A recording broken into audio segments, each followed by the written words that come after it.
Sentamos aqui nesse lugar lindo, que não dá vontade nem de ficar conversando, dá vontade da gente tomar um banho, porque a gente está aqui em Salvador, nesse calorão.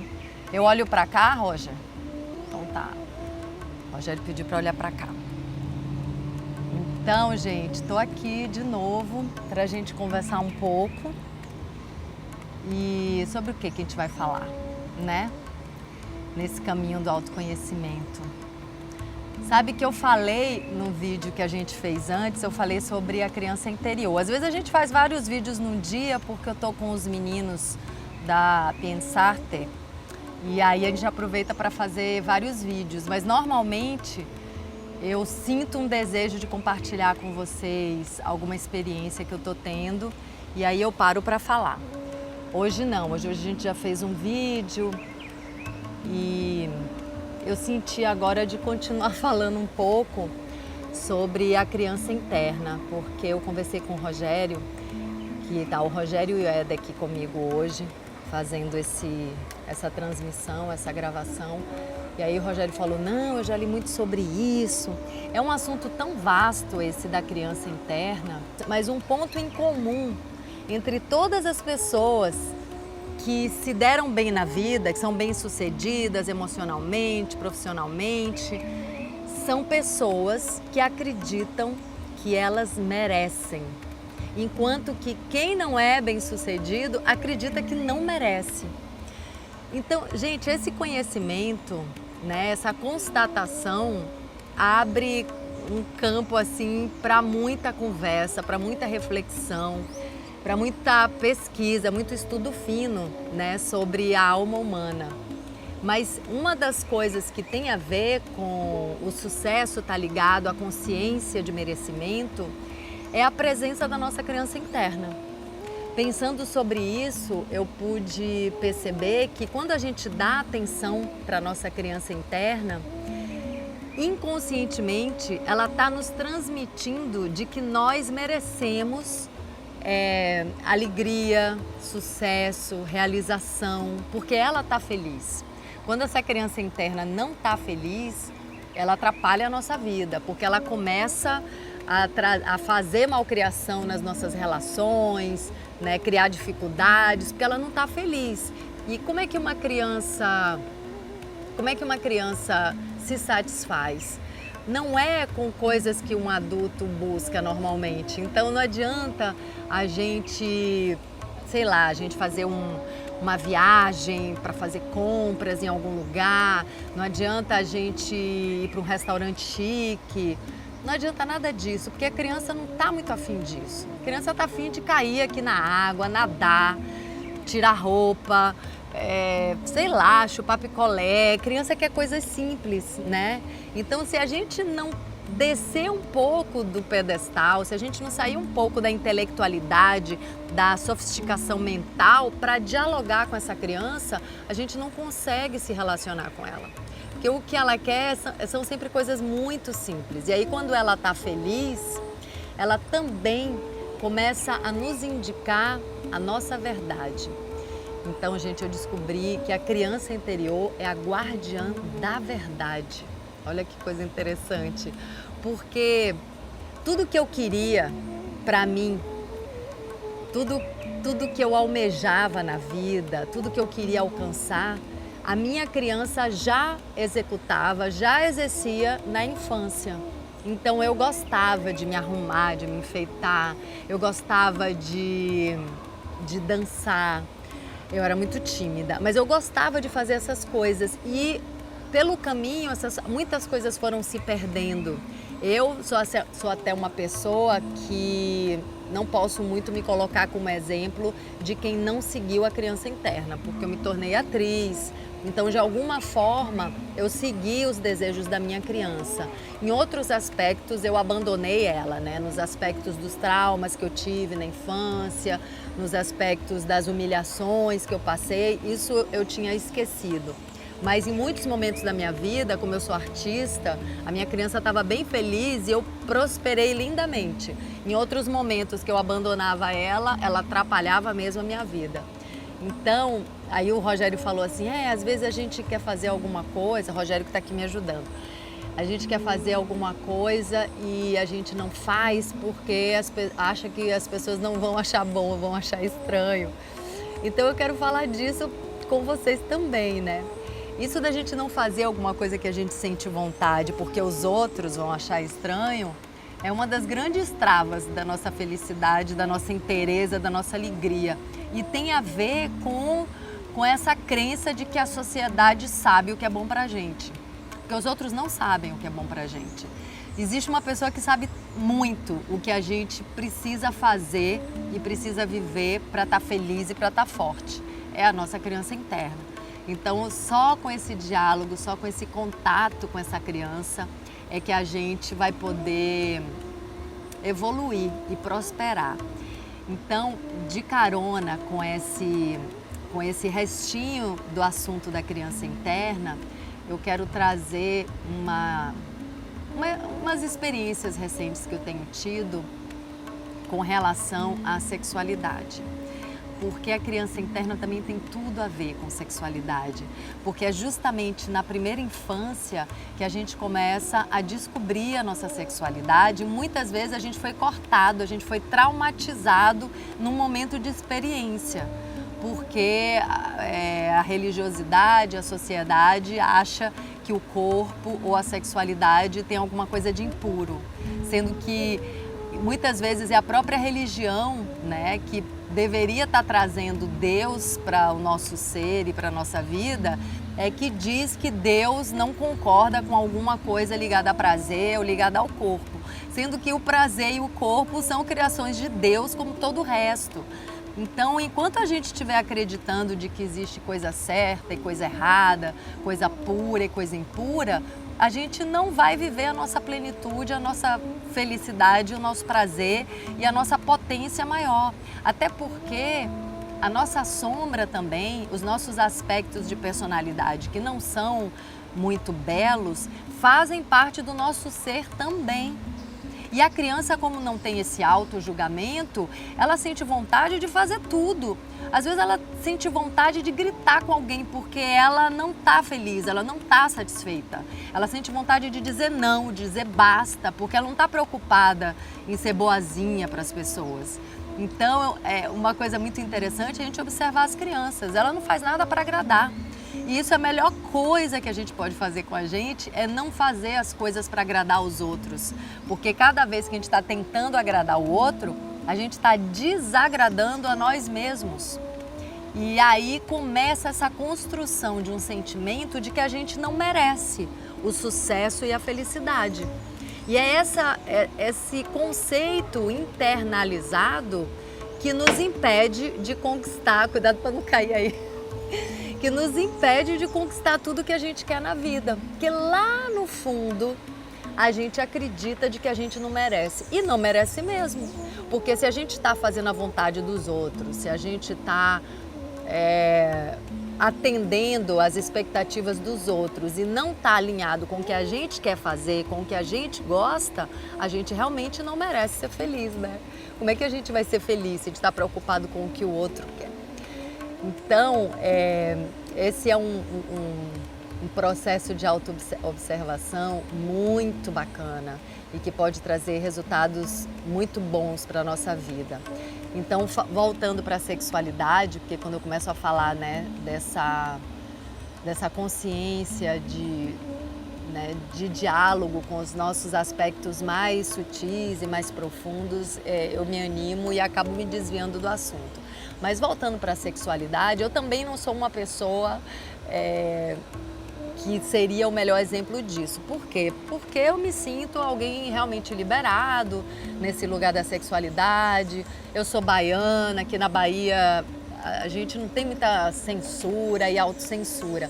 Mas existe uma falta de conhecimento sobre a sexualidade geral. Então, assim, por mais que eu como baiana sei disso, por mais que o baiano seja uma das culturas, a Bahia, né, e a cultura baiana seja uma das culturas mais liberadas, e realmente a gente ainda está longe de entender a real potência da sexualidade, que é uma sexualidade que não está condicionada e não está ligada a nenhum tipo de imagem. E no mundo ocidental, toda a sexualidade está ligada à pornografia. A gente aprende sobre sexualidade e todo o nosso imaginário, todo o nosso desejo está ligado a um imaginário de pornografia. E a sexualidade mais genuína e mais poderosa mora nessa criança que a gente perdeu o contato. Como é que é a sexualidade para uma criança?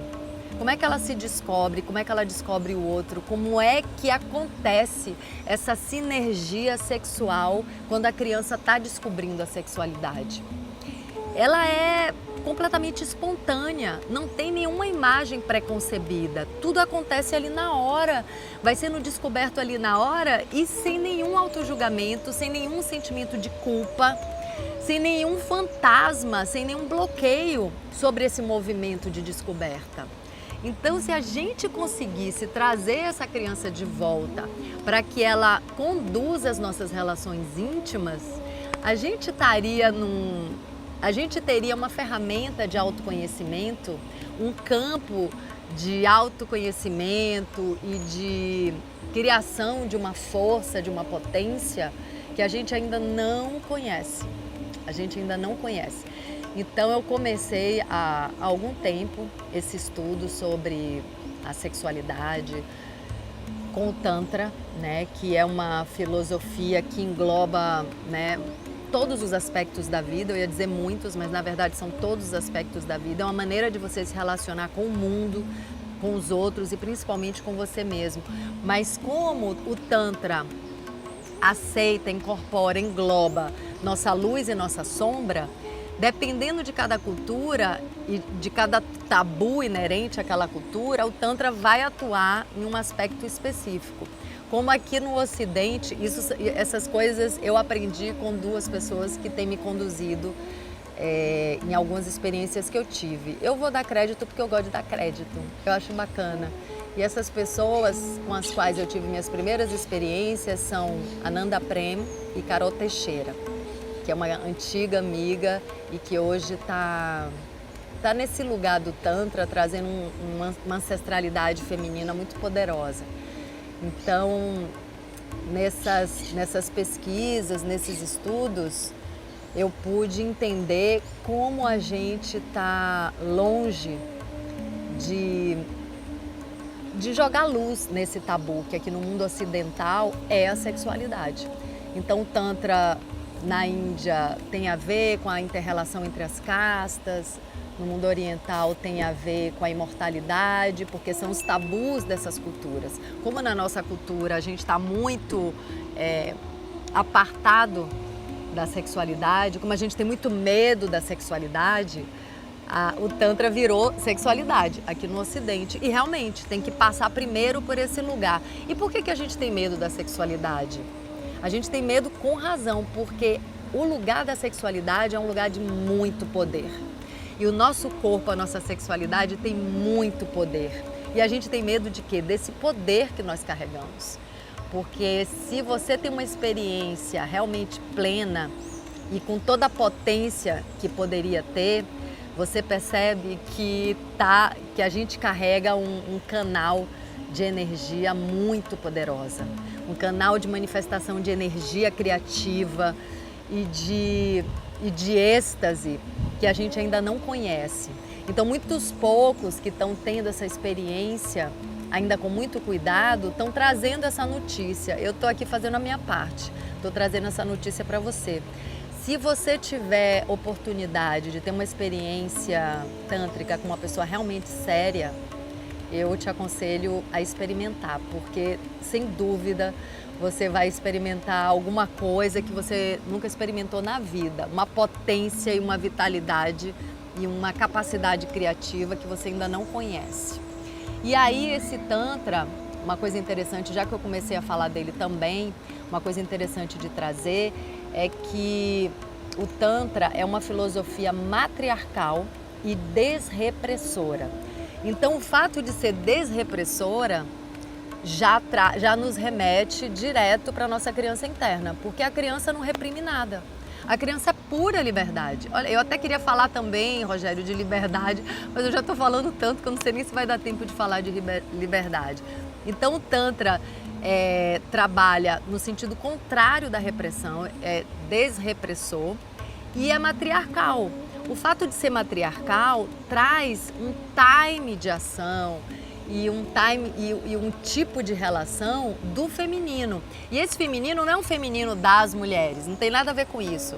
Tem a ver com as mulheres, claro, mas tem a ver com as mulheres e com os homens. Porque tanto a mulher como o homem carrega o feminino e carrega o masculino. Então, esse feminino não está desenvolvido nem nas mulheres, nem nos homens. Ele precisa retornar para a humanidade como um todo. Eu não sei, depois eu vou ter que fazer um vídeo só sobre essa minha relação com o feminino dentro de mulheres e homens. Por que eu não sou feminista? Por que eu acredito? Eu ia falar sei, mas seria um pouco demais falar sei. Eu não sei nada, né? Eu estou descobrindo. Mas por que eu acredito que o feminismo está olhando para o lugar errado? Porque eu acredito que o lugar dessa busca do feminino é olhar para dentro, não é olhar para fora, não é se defender de nenhum ataque que está fora, mas nos defendermos todos de um machista, de um repressor que está dentro da gente. O Tantra traz uma delicadeza e um feminino que precisa retornar para a humanidade. E tem tudo a ver com a nossa criança interna. Essa criança também está relacionada com a liberdade. E se eu puder falar um pouquinho da liberdade para depois a gente encerrar o vídeo, eu diria que a gente não está preparado para a liberdade. Se a gente se perguntar, a gente vai responder que sim, a gente quer liberdade. Mas se a gente quer liberdade, por que a gente fica tão desesperado quando a gente está sozinho? Quando a gente não está namorando alguém, quando a gente não está casado? Por que a gente fica tão desesperado quando a gente sai de um trabalho, de um emprego e a gente tem 1000 possibilidades pela frente? Por que a gente busca um emprego definido? Por que a gente busca uma estabilidade, uma mesmice, uma relação que a gente faz de tudo para criar algemas, para se amarrar naquela pessoa e amarrar aquela pessoa na gente? Por que a gente busca isso? Porque a gente ainda não está preparado para ser livre de verdade. Então, a gente pensa que a gente quer ser livre, mas a verdade é que a gente não está preparado para isso. Porque a gente recebeu uma liberdade, olha isso. Isso é que é liberdade, hein? A gente recebeu uma liberdade completa. A gente não recebeu uma liberdade mais ou menos. Deus ou o universo ou o Criador não falou pra gente assim, ó, vocês podem namorar, mas não podem sentir prazer. Ele não falou isso. Pode tudo. Quem falou que a gente não pode sentir prazer? Qualquer tipo de prazer. Quem falou, né? Então vamos aqui colocar todos os nomes, todos os pingos nos is. Quem falou que a gente não pode? Ninguém falou isso. Os controladores da nossa cabeça, os manipuladores, falaram isso para os nossos pais, nossos avós e eles acreditaram. Mas a gente não precisa mais acreditar. E a gente não precisa mais passar esse ensinamento para os nossos filhos. A gente pode ter todo tipo de prazer, sim, sim. Um prazer luminoso, positivado, um prazer baseado no amor, na troca, na confiança. Porque toda vez que a gente reprime esse prazer puro, que é o prazer do corpo, o prazer da carne, o prazer da amizade, do namoro, mesmo sem compromisso, quando a gente reprime esse prazer que a nossa criança interna tinha, a gente começa a criar prazeres mórbidos. A pornografia nasce da repressão. E a gente começa a criar um prazer que é o prazer em proibir, o prazer em fiscalizar, em reprimir o outro. Por quê? Porque a gente não pode, porque a gente reprime a nossa criança. Se eu reprimo a minha criança, eu vou querer reprimir a criança do outro. E aí a coisa vai chegando nesse lugar que a gente está hoje, que é um monte de gente infeliz, que não está vivendo a sua potencialidade plena, que não está exercendo o seu maior poder, a sua maior capacidade, não está exercendo o seu propósito e aí fica fiscalizando quem está um pouco mais livre, quem está um pouco mais realizado. Então, gente, se existe, diz o Prem Baba, um grande mestre que eu tenho na vida, se existe uma cura para o mundo, essa cura é o amor. E esse amor começa no amor próprio. Eu quero fazer um vídeo só sobre amor próprio, que é uma das minhas grandes pesquisas no momento. Então esse amor próprio de se permitir tudo que a nossa criança interna deseja é a chave para a gente se curar primeiro, e aí pela nossa vibração de alguém que está curado, de que alguém que está feliz, a gente até pode influenciar os outros e fazer um pouquinho esse bem, né, de plantar algumas sementes de amor e de liberdade e de realização. Porque enquanto a gente estiver doente, a gente não consegue ajudar ninguém. É aquela história lá do avião. Primeiro você tem que botar máscara em você e depois ajudar alguém a colocar a máscara também. Então é isso, amados. Vou continuar aqui essa jornada com os meninos. Obrigada, Eda e Rogério, por estarem aqui comigo nesse lugar lindo. Olha só, gente, isso. Pôr do sol. E um pássaro grande voou ali numa árvore.